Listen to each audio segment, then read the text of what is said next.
भगवान विष्णु की कथा। एक बार रघु ऋषि ने जानना चाहा कि ब्रह्मा, विष्णु और महेश में कौन सबसे श्रेष्ठ है। वह बारी बारी से सबके पास गए। ब्रह्मा और महेश ने रघु को पहचाना तक नहीं आदर किया। इसके बाद रघु विष्णु के यहाँ गए। विष्णु भगवान विश्राम कर रहे थे और माता लक्ष्मी उनके पैर दबा रही थी। रघु ने पहुँचते ही न कुछ कहा न सुना और भगवान विष्णु की छाती पर पैर से प्रहार कर दिया। लक्ष्मी जी यह सब देखकर चकित रह गई, किंतु विष्णु भगवान ने रघु का पैर पकड़कर विनीत भाव से कहा, मुनिवर, आपके कोमल पैर में चोट लगी होगी, इसके लिए क्षमा करें। लक्ष्मी जी को भगवान विष्णु की इस विनम्रता पर बड़ा क्रोध आया। वह भगवान विष्णु से नाराज होकर भूलोक में आ गई तथा कोल्हापुर में रहने लगी। लक्ष्मी जी के चले जाने से विष्णु भगवान को लगा कि उनका श्री और वैभव ही नष्ट हो गया और उनका मन बड़ा अशांत रहने लगा। लक्ष्मी जी को ढूंढने के लिए वह श्रीनिवास के नाम से भूलोक आए। घूमते घामते वेंकटचल पर्वत क्षेत्र में बकुलामई के आश्रम में पहुँचे। बकुलामई ने उनकी बड़ी आवभगत की, उन्हें आश्रम में ही रहने को कहा।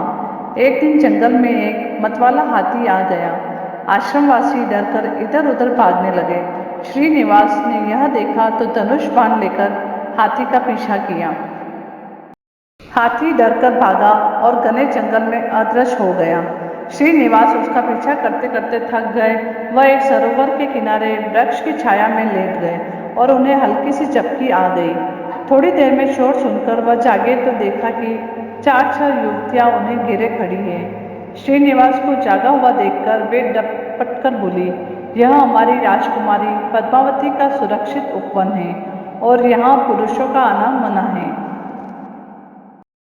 तुम यहाँ कैसे और क्यों आए हो? श्रीनिवास कुछ जवाब दे इससे पहले ही उनकी दृष्टि वृक्ष की ओर से झांकती राजकुमारी की ओर गई। श्रीनिवास पद्मावती को एकटक देखते रह गए। थोड़ा संयत होकर कहा, देवियों, मुझे पता नहीं था। मैं शिकार का पीछा करता हुआ यहाँ आया था। थक जाने पर मुझे नींद आ गई, इसलिए क्षमा करें। श्रीनिवास आश्रम में तो लौट गए आए, किंतु बड़े उदास रहने लगे। एक दिन बकुलामई ने बड़े प्यार से उनकी उदासी का कारण पूछा तो श्रीनिवास ने पद्मावती से भेंट होने की सारी कहानी कह सुनाई। फिर कहा, उसके बिना मैं नहीं रह सकता। बकुलामई बोली, ऐसा सपना मत देखो। कहाँ वह प्रतापी चोल नरेश आकाशराज की बेटी और कहाँ तुम आश्रम में पलने वाले एक कुल गोत्रहीन युवक। श्रीनिवास बोले, माँ, एक उपाय है, तुम मेरा साथ दो तो यह संभव है। बकुलामई ने श्रीनिवास का सच्चा प्यार देखकर हाँ कर दी। श्रीनिवास ज्योतिष जानने वाली औरत का वेश बनाकर राजा आकाश की राजधानी नारायणपुर पहुँचे। उसकी चर्चा सुन पद्मावती ने भी उस औरत को महल बुलाकर अपना हाथ दिखाया। राजकुमारी के हस्तरेखा देखकर वह बोली, राजकुमारी, कुछ दिन पहले तुम्हारी भेंट तुम्हारे सुरक्षित उद्यान में किसी युवक से हुई थी। तुम दोनों की दृष्टि मिली थी। उसी युवक से तुम्हारी शादी का योग बनता है। पद्मावती की माँ धरणा देवी ने पूछा, यह कैसे हो सकता है? ज्योतिषी औरत बोली, ऐसा ही योग है। ग्रह कहते हैं कोई औरत अपने बेटे के लिए आपकी बेटी मांगने स्वयं आएगी। 2 दिन बाद सचमुच ही बकुलामई एक तपस्विनी के वेश में राजमहल आई। उसने अपने युवा बेटे के साथ पद्मावती के विवाह की चर्चा की। राजा आकाश ने बकुलामई को पहचान लिया। उन्होंने पूछा, वह युवक है कौन? बकुलामई बोली, उसका नाम श्रीनिवास है। वह चंद्रवंश में पैदा हुआ है, मेरे आश्रम में रह रहा है, मुझे माँ की तरह मानता है। राजा आकाश ने कुछ सोचकर उत्तर देने के लिए कहा। बकुलामई के चले जाने पर आकाश ने राजपुरोहित को बुलाकर सारी बात बताई। राजा पुरोहित ने गणना की, फिर सहमति देते हुए कहा, महाराज, श्रीनिवास में विष्णु जैसे देवगुण हैं। लक्ष्मी जैसी आपकी बेटी के लिए यह बड़ा सुयोग है।